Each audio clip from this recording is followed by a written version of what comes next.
Hello, everybody, and welcome back for episode 21 of the podcast, where we talk all things film and television in real time.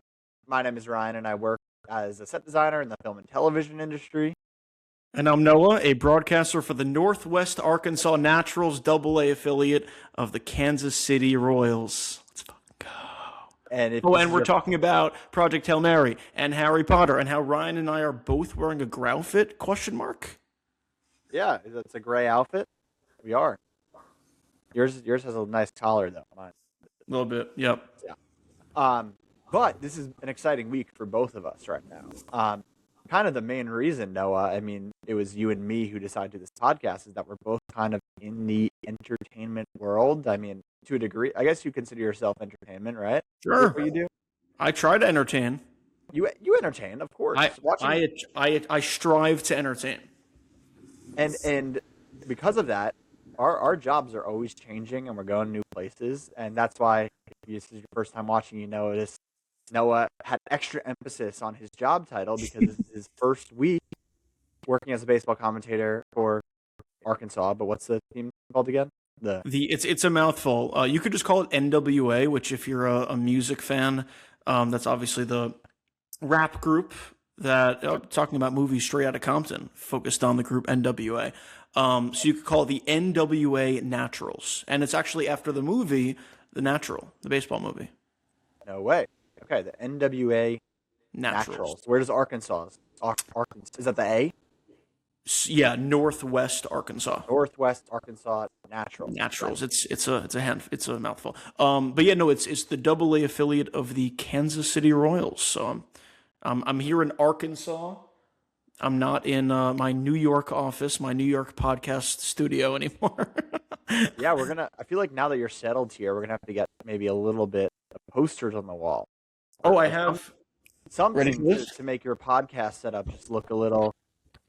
All right, yeah, that's a great start. That's a great start. I like it a lot. Leo action. You know, I could probably print out some posters at work and mail them to you if you're interested. But I guess I only have one day left of work because this is my final week on Will Trent. Actually got this nice water bottle today that I've been sitting out of Will Trent Art Department. Yeah, this is now I've done 2 seasons there, with a break in between for Madden, and that's 36 episodes of television, which is pretty cool. Not too shabby. 18 months working on this show, again with that break in the middle. So, you were just in New York. I'll be home in New York tomorrow night, I guess, by the time I land Saturday morning. So, exciting times, dude. And we talked about it already, but we just missed each other. I literally just got from New York to Arkansas, and you're getting into New York tomorrow. Yeah, and when do your games start, quickly, so we can tell all of our many fans? Sure. So the home opener is April 7th. For all of our fans who want to tune in, you could stream it live on Bally Sports. Stream it free on Bally Sports Live. So yeah. Because the few fans that we have, and the few that actually like baseball, the few that actually are going to be available and want to go to Valley Sports Baseball, there you go. There you go. I might have just gained an extra follower or two for the team. It's possible. It's possible. You might have like a big fan out of this. This might, maybe someone's more of a movie guy, but they want to choose a baseball team and they choose the NWA Naturals. Yeah. Yeah, maybe that's so that's exciting time. But we're not really here to talk about baseball. No, for my job right now, no, because we have not spoken a word about Project Hail Mary to each other. Well, that's not true. I've spoken about Project Hail Mary. I spoke about it on the podcast last week, but I have no clue what you thought of the movie. We have not really gotten into any details. So you know that I like the movie a lot. You know this. I think you liked the movie. I think you liked it. I'm not positive. I'm intrigued to hear what you have to say. So, yeah, I think I'm going to pass the mic over to you, the virtual mic. The virtual mic. Ready to hear your thoughts on Project Hail Mary. Your mic is thicker than mine. Well, we knew this It already. has more girth to it. I think mine might be a tiny bit. Actually, no, it's the same height. But yours is a tiny bit more girth to it. Okay. So you're passing the mic to me, and I am saying that I indeed liked Project Hail Mary. I see why you. I don't know where you want to start with this.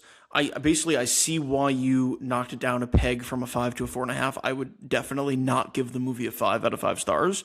However, it's definitely a good movie. I enjoyed it. Where do you want to start? Do you want to start with the good? Do you want to just like glaze the movie and then we can get into some negatives? Yeah, let's start with the good. Let's start with the All right, start with the good. good. Yeah. You mentioned companionship, and I know that was a big theme of Project Hail Mary that I heard about. And I heard, I knew some. You read the book, I didn't. I knew somewhat about the whole Rocky aspect. The fact that I was quite literally on the verge of tearing up / maybe actually tearing up when I thought like, oh my god, did they just kill off Rocky? Like I didn't know that it was like 2/3 of the way through the movie, and you have Grace played by Ryan Gosling, obviously. You have him like so devastated that his new rock friend, alien friend, is on the verge of death potentially.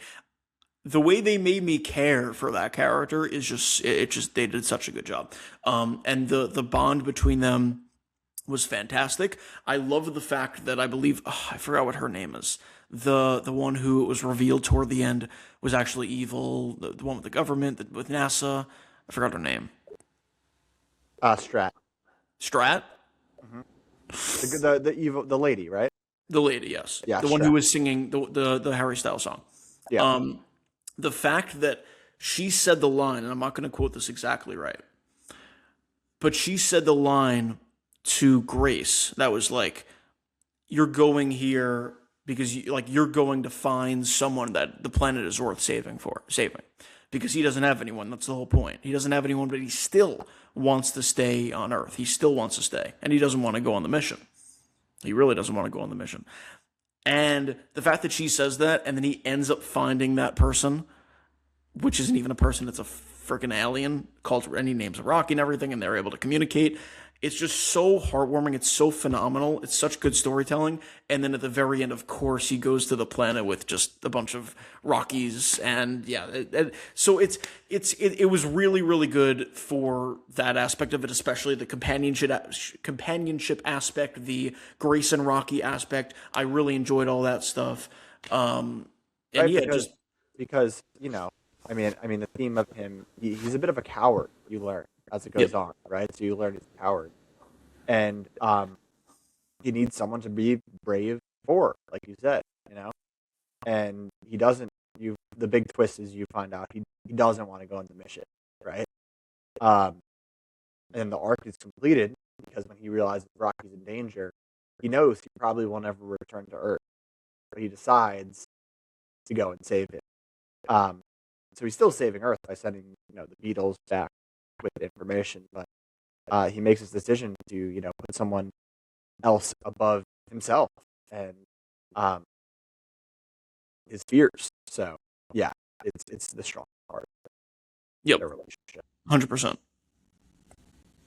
I'm glad you like that. That's great. Oh yeah, this and just the way they do Rocky is incredible. I mean, he doesn't even have a face, and you feel so much, and that's credit to the puppeteer and the voice, and because we know it was some CGI, but mainly like a puppet they used. So the fact that they were able to accomplish that, and it's not the first time we've seen puppets create emotion like Yoda, right? Yep. So it's exciting to see this being done in the big 2026. The big Okay. 2006. So that's great. I agree. Companionship. What else you got? Hit me. I have a question. What did you think of? Okay, so you read the book, so I'm sure this wouldn't have impacted you as much. Maybe. What do you think of the structure? Because it felt Like they were trying to be a little Nolan-esque, where they were going, which is funny because Nolan didn't do this in his literally Interstellar movie. He didn't do this as like the one movie that he didn't go back and forth, but it felt like they were trying to be Nolan-esque, where they start at this place and then they go here and they go here, and then you get that twist toward the end, and it's not chronologically told. What do you think of the structure? Yeah, I mean, this is where the whole book comes into play because I knew it was going to be like that. That's how the book is. He's trying. It's flashing between him slowly remembering things as time goes on. Um, and this is partially why I might have mentioned this last week. I wish I didn't read the book before because I wish I felt myself the first time I watched it just checking boxes. Okay, they're going to hit this point. They're going to hit this point. I knew how it was going to kind of play out relatively, especially knowing that it was very similar. The second time, I felt like I was able to really enjoy it more, and like because I knew what was in the movie, and I was able to really sit back and like watch it as like I tried to watch from the perspective of like a casual person who knew nothing going into it and was just like taking it all in, like um yeah, I thought it was cool. I thought it was cool because um that twist I think makes the movie for me. That's the whole arc. You get hints towards the fact that he's not brave, and then you find out yeah, he really didn't even want to go on the mission. You're assuming the whole time, oh, maybe something's going to happen, he's going to have to go. You know what I mean? Or he's going to volunteer or whatever it is. He doesn't even cross your mind that this guy doesn't want to be there. At least it didn't cross my mind reading the book. And it seems to be the same for people watching it. So I like that structure. I thought it was super unique. Um, and yeah, I think the whole Strat character is super, super cool. She's an amazing actress too. And I don't think the whole movie could have just been him and Rocky on the spaceship. It adds so much context to who he is as an individual, why he's doing this, why he cares so much. Um, so yeah, I liked it. Were you not a fan of the structure, or you did like it? I'm I'm fine with the structure. I actually usually like that kind of storytelling. I don't, but I didn't really take it as him like remembering things as they went on. Was that like the point? Because I feel like that was more so for an audience thing. Yeah, no. So in the book, and maybe this is one of the things that maybe wasn't clear, I guess, to someone who hasn't read the book. He wakes up and has no memories of Whoa. yeah. He doesn't remember. So maybe they didn't make that clear enough. Maybe you just missed it. Who knows? Maybe Yeah, you're just an idiot. maybe. Um, and but basically he doesn't remember anything. And Strat kind of, I think she says it in the movie, definitely in the book. She's like, uh, maybe she doesn't say it, but essentially in the book they decide to put this like when they give him that needle, they know he's not going to remember anything, and he's gonna think he was there to save the world, and he'll do the right thing. You That know what would I make mean? more sense for why he didn't have any sort of resentment toward her at the end. That would actually, if yeah, that would actually make more sense. But he remembers it slowly. Like he's slowly Oh yeah, gaining but his then he ends memory up back, remembering, so and he never ends up mind. remembering. Um, so so that's how it plays out in the book, and maybe that didn't translate. I'd be intrigued to hear someone else's opinion and see if that translated for them. Because I agree, if I was watching the movie and not knowing that, or maybe the movie doesn't make that explicit. Maybe that's not how they structured it. But I think that's one of the cooler parts about the book is he's figuring it out as you're figuring it out. And I think the movie does do it that way because that's why when Rocky says you're brave, he just had the realization that no, I'm not brave. I didn't even want to go on this. You know what I mean? Mm. Um, and that's why, yeah.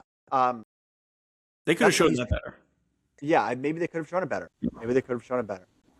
Um, the other common criticism I hear, which wasn't a criticism for me, is that there is too many endings. Do you think the movie ended 6 times?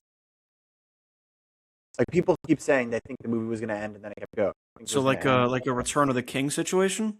Well, I haven't seen Return of the King, so I don't Oh, know. okay. But like Um, they think when Rocky dies it ends. They think when they separate it ends. When they say goodbye, they think that it ends when. Okay, cool. Because I didn't have no, that issue because I knew there was more coming based off the book. and I didn't, but I still absolutely not. The foundation of the movie is their relationship, is Yeah. Grace and Rocky's relationship. So it was always gonna have some sort of resolution, and the resolution was him saving him, and then him teaching, but instead of human kids, it's alien kids. that's the ending. That was the right ending. That was the perfect ending. That was I didn't feel that way whatsoever. I 100% agree. I 100% agree. I think maybe there's a way tonally, which is where I somewhat understand. Like there was a few moments where like, okay, they're playing a song, like maybe it's gonna end now, you know? And then it kept going, which I could understand. Maybe there's a way they could have done that a little smoother, but it didn't bother me. I was just Noah. I was just so happy in this theater. There were multiple moments that I just like sat up and was just engrossed by what was on the screen, and I was laughing and I was smiling, and people around me were laughing and smiling. And I made a video about this, but that was one of the most exciting parts for me, especially the second time I saw it. Because the first time I saw it, I was surrounded by these big film fans and a big IMAX screen, and it was incredible. Like the visuals, I mean, and it was great.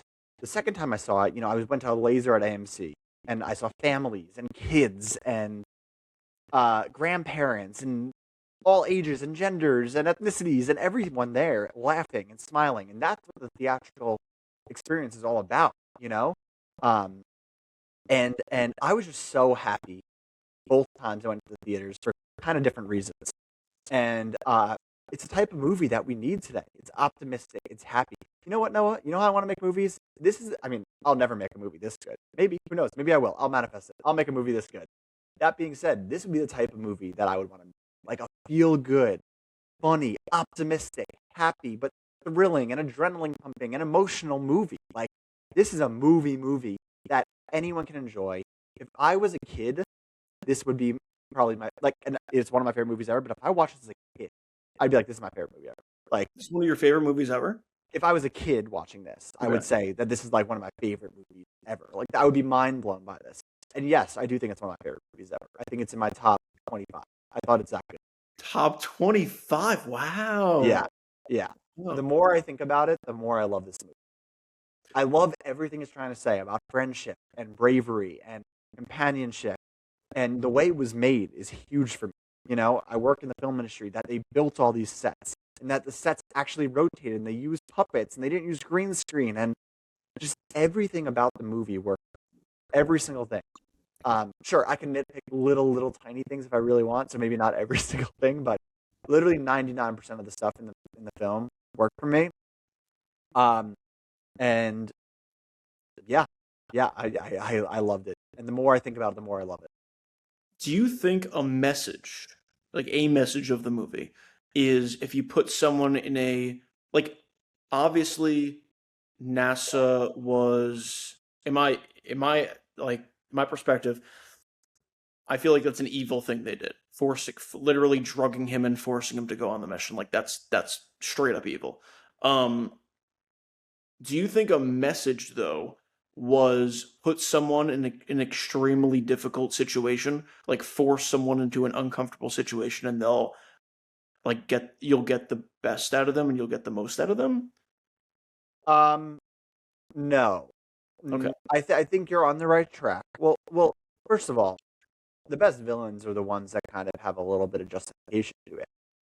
And this kind of ties into what you're saying. She says that she knows that if she puts this guy in this situation, he's going to, in the end, do the right thing. Because that's the core of his character. Hmm. You know what I mean? Like, regardless if he wants to be there or not, he's in that situation. He's not going to just be like, F this, you know? And in Strat's perspective, he's the only one that can save the world right now.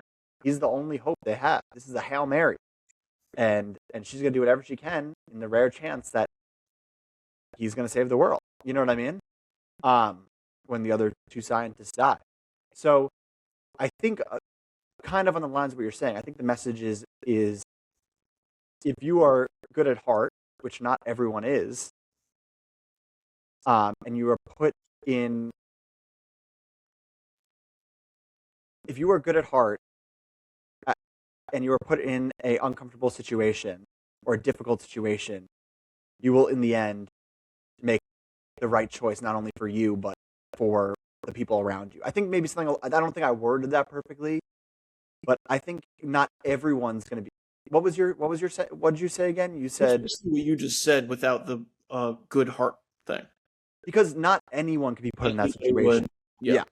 And I think Rocky's similar to him. They're similar. That's where they find that companionship. They both care about humanity or Iridianity. That's Rocky suit, you know? But like, you know, if you put some a-hole in there, like they might not care. They might not be willing to go on the spaceship and risk their life. But in the end, Ryland is going to do whatever he can because he knows he has to. And you know what? I bet if he had a little more time than 3 hours to like make that decision about like, are you going to go on the ship or not? He would have chose yes if he really knew he was all. Maybe. I don't know. But he was too scared. He just found out he couldn't do it. And that's relatable. There's been plenty of times I'm scared to do something, much less know I'm going on a one-way trip to space and not never coming back for a Hail Mary thing. But if I was in that position, hopefully I'd like to hope that I would do the right thing in the end. Another positive, the movie looks incredible.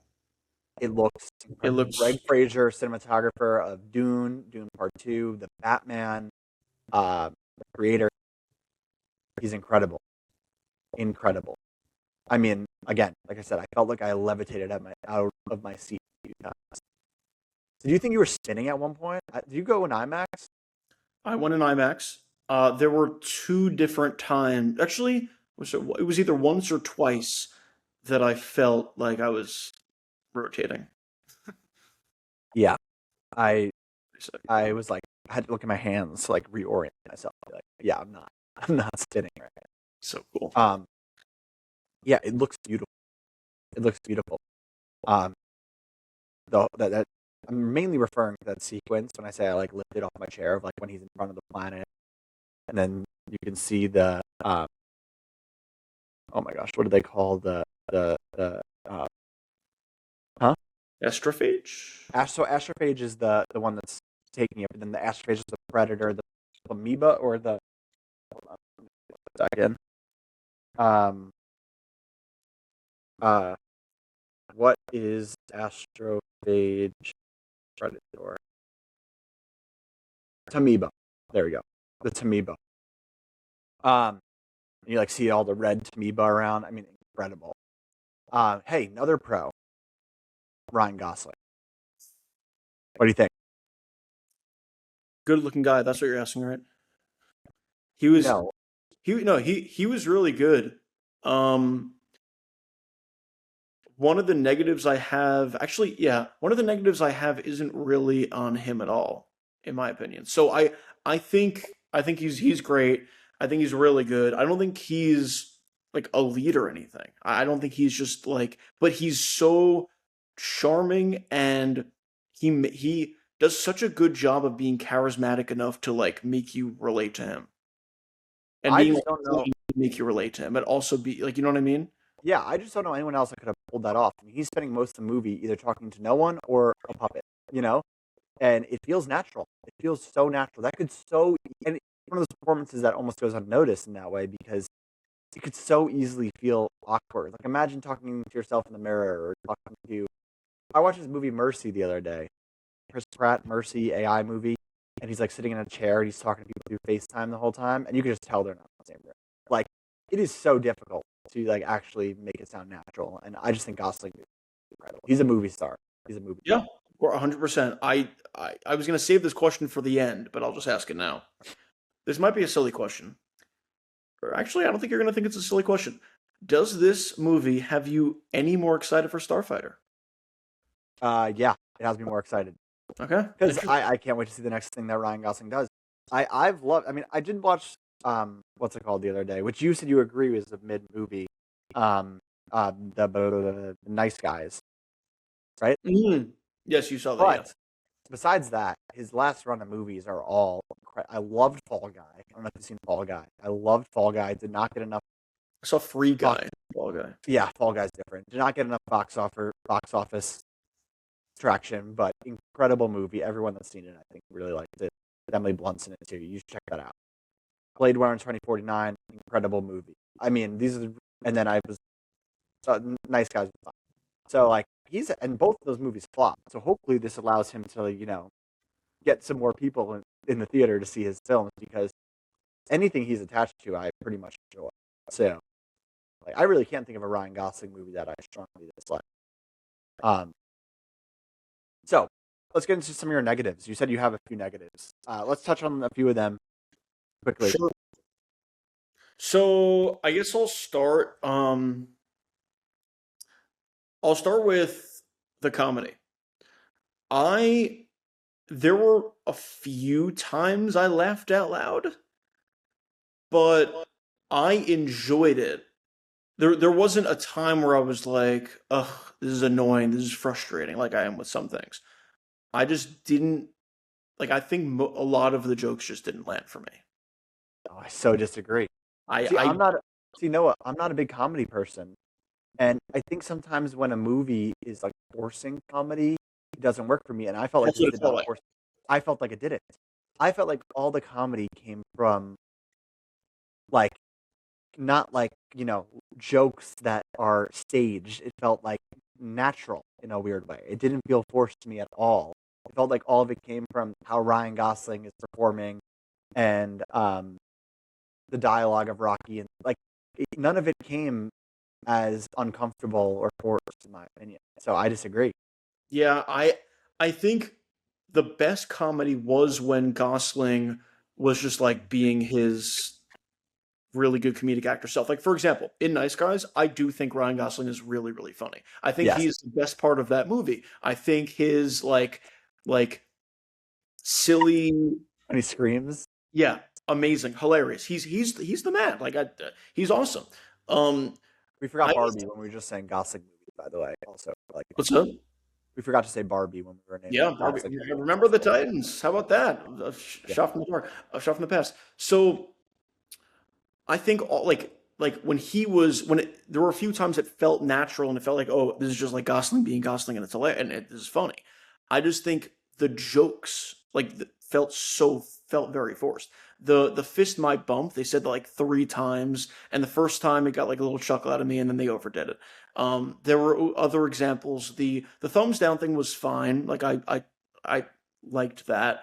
I just think there are so many times when and I saw it with my mom, and she felt the same way.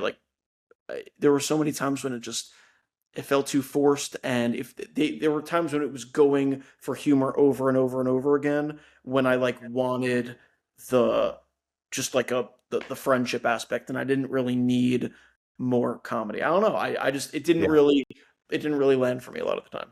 yeah. I couldn't disagree more. I think what I was trying to say before was kind of that, like, I like when comedy comes off two characters playing off each other, not like forcing jokes. And I thought it was just the way that I disagree. I thought that like the way their personalities meshed, just pure comedy. And the way there was miscommunications and dialogue, like it makes sense. You know what I mean? Like, I don't know. Yeah, I that those parts were great. I don't know. We'd have to watch it together, and then I could like point out this certain. line, this line. Yeah, but I like it wasn't an issue of mine during the movie where it took away from the experience per se. It was just thinking about like after the movie I thought about it and I was like, there were a lot of times when I just didn't laugh when I think they were Yeah, going for laughs. But it didn't really disrupt the experience or anything. cool. What other negatives you got? And the only reason I'm rushing a bit is because I got to go for this trip. Okay, So one more let's do one negative. more negative. Let's talk about her, and then let's chat about some. Well, or The boy who lived come to the die. boy who Okay, lived. so one more negative is we talked about the structure a little bit. You talked about the twist. The twist didn't really hit for me. And I think it came a little too late in the movie for me. For some reason, by that point, I feel like I am so familiar with Grace. I'm so familiar with him that it didn't surprise me one iota. And I know you're saying you were surprised like in the book and you think like by the end you're like, "Oh my goodness, that's like a huge shock." For me, it was like, yeah, that makes sense. This guy, even though he's being courageous right now and he's being everything, like he wakes up, like the first shot we see of him in in the ship is him like waking up and not knowing what the hell's going on and seeing like two dead people next to him and everything's going to shit and he doesn't know what's going on. He's confused. The fact that he was drunk, like it makes sense. It's not and between that and between him saying out loud, I'm not a pilot. I'm not supposed to be here. I'm not an astronaut, whatever. I'm not whatever. I'm not made for this. I'm not built for this. It does make sense. And it also, that happens toward, the reason I say it shouldn't have happened that late is because it happens and then like the movie ends like 10 minutes later. It didn't really feel consequential at all. It just, the only thing it did for me was say, oh, okay, so she's evil and NASA did this really screwed up thing, and it like adds to Grace's story in a way because he was forced and had to like overcome that, but then he sends her the stuff anyway and they're like still buddy buddy. It didn't feel like a great satisfying plot twist. I wonder if it would have. I want. I can't fully speak on that because it shocked me in the movie. I mean the book, right? So I don't know the experience of watching the movie, but I wonder if maybe you just missed a component because I think that if you caught on to the fact that he doesn't remember who he is, you know what I mean?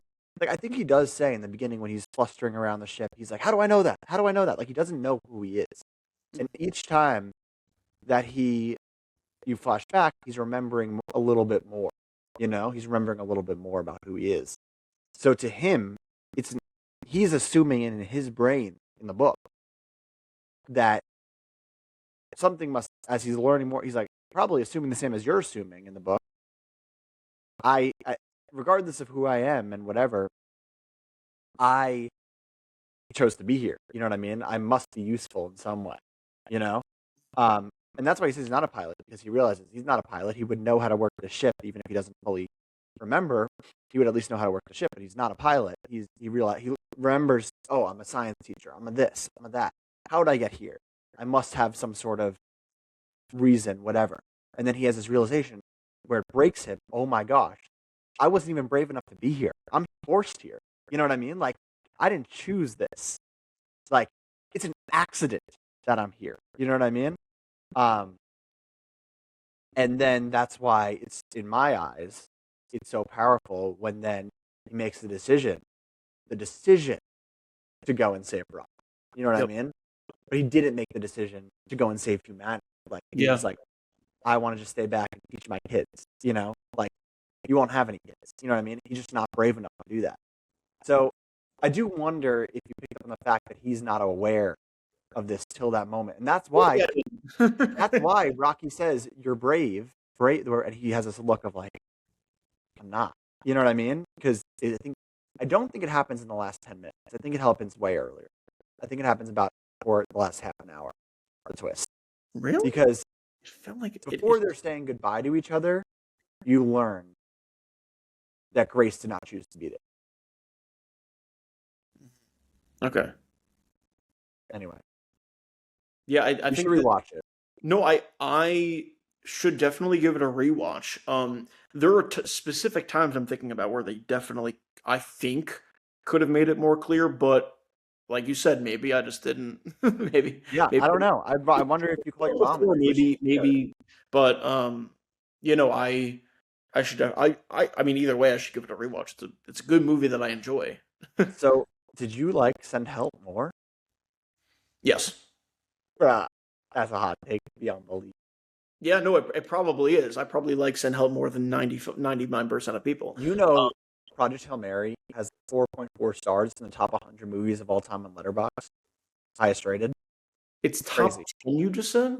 100 Okay, top 100. of all time. That's Crazy. insane. That's crazy. And I think a big reason for that is the general public loves it. Yeah. The average moviegoer is going to be amazed. You know, if you don't go and see a ton of movies and you're like, it's beautiful, it has Ryan Gosling, and it's funny, and it's energetic, and there's heart, and I love this rock puppet, and this and that.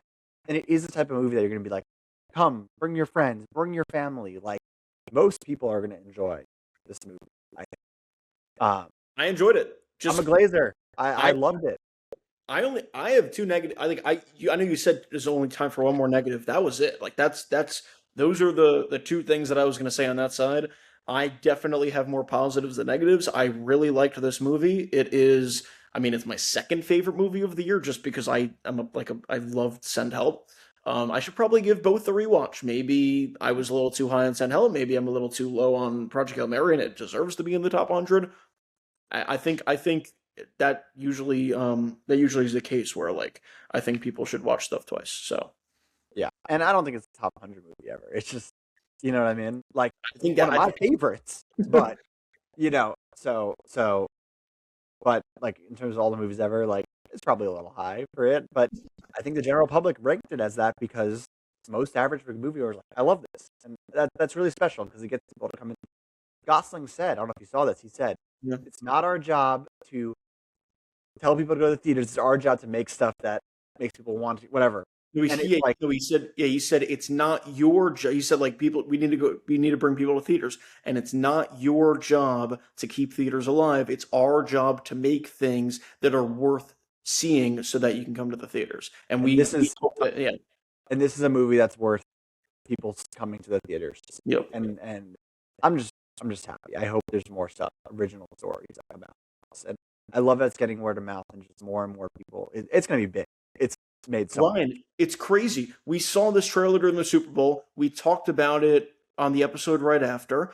And in the time from when you saw it on like around March 15th to like this past weekend when the movie came out, I don't think I could remember the amount like the quickness in terms of hype that a movie gets from all the marketing to actually release that like week and a half, 2 week span. I don't I it, insane the amount of I didn't even know this movie was happening before the Super Bowl. I really didn't. I I called it early, You right? called it right at the Super Bowl, yeah. Yeah, I said it's You one of called my it right top after. movies of the year. So, all right, let's get on to this. What I'm assuming is probably one of your top shows of the year, and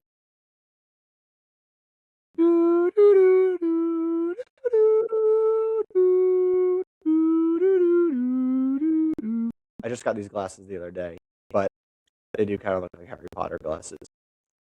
I don't usually wear them for the podcast because they're long distance. It's Harry Potter, the TV show, HBO Max. First teaser trailer released. I know you're a big. Would you consider yourself a Potter head? Yeah, absolutely. Yeah. I do the marathon of all the movies every like November, maybe December from slacking in November. But yeah, no, I love Harry Potter. So what was? I'll start with you. What was your thought on the trailer? Why is this TV show getting made? Like, no, I'm not even trying to be a hater or anything. I don't really get it because I had that thought beforehand, and then I saw the trailer, and it's just the first movie. It literally it's called The Philosopher's Stone. It's the first movie all over again. Now I'm sure they might take some stuff from the books that wasn't implemented in the movie, so sure. Um, and there are obviously a couple casting stuff that was controversial and everything. We can get into that if you want to. I just don't really get like whether or not we could talk about the actual trailer, whether or not the trailer looks good or not, which I don't even think it looks that great. I don't really get. I don't get the point. Do you? Is there something I'm missing? Uh, Same I'm thing. indifferent. I'd say I'm Okay. indifferent. I think the trailer looked good. I'm gonna take these off because it's Larry. I think the trailer looked good. I think I liked what I saw.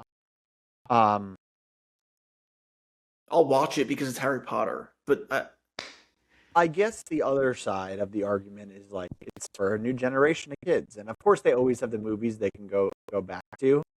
But it is cool to watch a show or something and grow up with the characters and expose new kids to movies that have maybe more advanced technology. And I do get it, but in the end, they're making it for money because, like you said, they're gonna watch it, and maybe it turns out to be really good.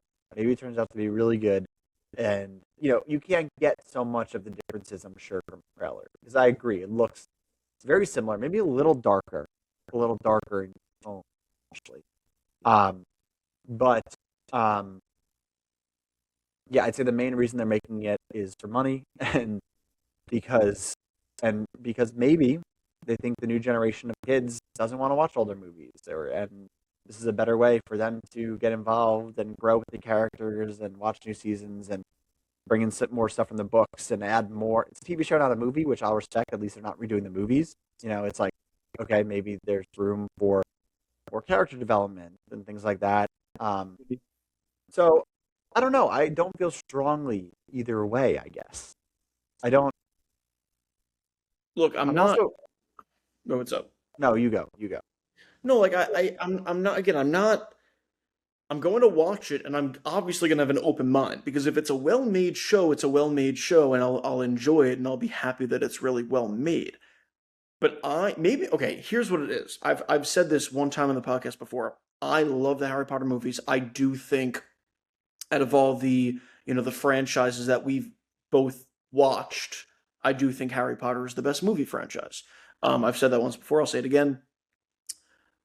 That's why I don't think we need a show. If there were movies that bombed, if I didn't like the first Harry Potter movie, if I didn't like the Sorcerer's Stone or as Philosopher's Stone, whatever you want to call it, that's one thing because then I could say, oh, I really liked the book more. Maybe it could explore this. Maybe it could explore that and everything. I just don't feel that way. So because we already have such a great product, and because we already have it in live action with kids with the same exact characters, the only difference is the cast. I just don't understand. It's kind of like if they were to do. I mean, it's not like this because there were books beforehand, but imagine a Star Wars A New Hope TV show with all the characters recasted. It'd be like, why? I just, and again, I know it's adapted from a book, so it's different. They would be like recasting Batman, which they've done, Superman, which they've done. I get it from that perspective, but those have been movies that they've redone. This is a Well, show. that yes, I'm agreeing with everything you're saying. It makes sense. The Batman Superman thing would be different because they're doing the characters, they're telling different stories. You know what Yeah, I mean? yeah, That's yeah, different. yeah, yeah. But I mean, a better example would be let's turn Hunger Games into a TV series. Let's turn which no, I don't think it would work. I mean, it's like I was gonna say that maybe Hunger Games would actually serve itself to be a TV show because you can really like do it by the hour in the games and like have more. Like there are some stuff that maybe serve it better for a TV show, but like you said, we have amazing movies. Like I don't think it's fully necessary. But again, like I like Harry Potter. I'm not that mad about the fact. Um, and I think the kids look good. I think they look like they're great portrayals. Um, Yeah, they look I like am, Radcliffe, Rupert Grint, yeah, like I everyone. am curious. I just don't get it. I even laughed when I saw that, and I knew it was happening. I knew the casting news, all that kind of stuff. But I was actually laughing while watching the trailer because I was like, yeah, they're trying to make the kids look exactly like the actors we've already had in the movie. Maybe I'm not getting it. I don't get it, man. I I don't get it. understand. I understand. I do understand. I'm also not as big a I'm not as big a Harry Potter fan, so I don't feel as like I like the movies. That's why I'm like, oh, I'll watch these again. I'm excited, but like I also don't feel strong about it. So I totally, totally get it. And I think most people feel similar. Maybe I am curious, like what Hogwarts looks like, because we didn't see the outside. Like, are they going to keep it the same because of the amusement parks and they're already built all the? I don't know. What about the music? Are they going to bring back the music? I didn't hear any of the doo doo doo doo in this, but like I don't. it is weird. It's These are weird. I don't know. That's why I'm saying like they're not bringing John Williams for this. He already has something he's working on, obviously. They're not. I don't know. I don't really get it because in my mind it can't live up to it. Now here's the thing. To play devil's advocate to what I'm saying, they tried to have other movies that were not in the same timeline with different characters with the Fantastic Beast movies. And in my opinion, they failed in that regard. I just don't like those movies at all. So I guess they're like, all right, we failed, whatever. We're gonna go back to the same characters and the same timeline and the same story and the same thing, word for word, bar for bar, with just a some casting stuff and John Lithgow is Dumbledore. That's going to be very interesting. He actually looked pretty good, but I don't know. Well, we shall see. It's what the this winter or this fall? Winter, so they're sticking with the Christmas Okay. releases that they used to have. So probably right around Doomsday time. Yeah, So I mean, if it's around Doomsday and Dune time, I won't be watching that show until 2027. I'm sorry, I'll be locked into those two. yeah.